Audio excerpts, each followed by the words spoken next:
भारत में प्रतिवर्ष 26 नवंबर को मनाया जाने वाला संविधान दिवस राष्ट्र को संचालित करने वाले देश के मौलिक सिद्धांतों को अपनाने का प्रतीक है।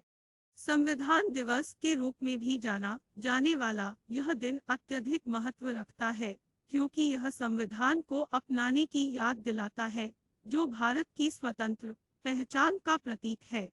संविधान दिवस का इतिहास भारत की स्वतंत्रता से जुड़ा है, जब संविधान सभा ने 26 नवंबर 1949 को वर्तमान संविधान को अंतिम रूप दिया था। यह संविधान 26 जनवरी 1950 को लागू हुआ, जिसने भारत की लोकतांत्रिक नींव को मजबूत किया। संविधान सभा, जिसमें प्रांतीय विधानसभाओं से चुने गए 299 सदस्य शामिल थे, ने संविधान पर विचार विमर्श किया। बी.आर. अम्बेडकर जैसे दिग्गजों के नेतृत्व में मसौदा समिति ने 448 अनुच्छेदों, 12 अनुसूचियों और 105 संशोधनों वाले इस व्यापक दस्तावेज को आकार देने पर काम किया। 2015 में भीमराव रामजी अम्बेडकर की 125वीं जयंती पर केंद्र सरकार ने आधिकारिक तौर पर 26 नवंबर को संविधान दिवस के रूप में घोषित किया। इस महत्वपूर्ण निर्णय का उद्देश्य नागरिकों को अपने दैनिक जीवन में संवैधानिक मूल्यों को अपनाने के लिए प्रोत्साहित करना है।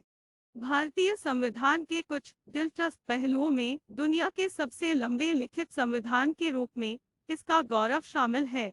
भीमराव रामजी अम्बेडकर, जिन्हें भारतीय संविधान के जनक के रूप में जाना जाता है, ने मसौदा समिति की अध्यक्षता की और इसके निर्माण में महत्वपूर्ण भूमिका निभाई।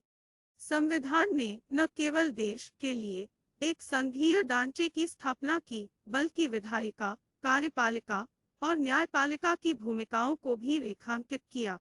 इसके महत्वपूर्ण पहलुओं में से एक सभी नागरिकों के लिए मौलिक अधिकारों का आश्वासन है, जिसमें बोलने की स्वतंत्रता, कानून के समक्ष समानता और जीवन और व्यक्तिगत स्वतंत्रता का अधिकार शामिल है। सरकार का संसदीय स्वरूप, जिसमें प्रधानमंत्री सरकार का प्रमुख और राष्ट्रपति राज्य का प्रमुख होता है, को भी इस संवैधानिक ढांचे के भीतर परिभाषित किया गया था। इसके अलावा संविधान 22 भाषाओं को भारत की आधिकारिक भाषाओं के रूप में मान्यता देता है, जिसमें हिंदी और अंग्रेजी को संघ की आधिकारिक भाषाओं के रूप में नामित किया गया है, जो भाषाई विविधता और समावेशिता को बढ़ावा देता है। संविधान दिवस उन दूरदर्शी लोगों के अथक प्रयासों की याद दिलाता है, जिन्होंने अपने नागरिकों के लिए न्याय, समानता और स्वतंत्रता सुनिश्चित करते हुए भारत के लोकतांत्रिक सिद्धांतों के लिए आधार तैयार करने वाला एक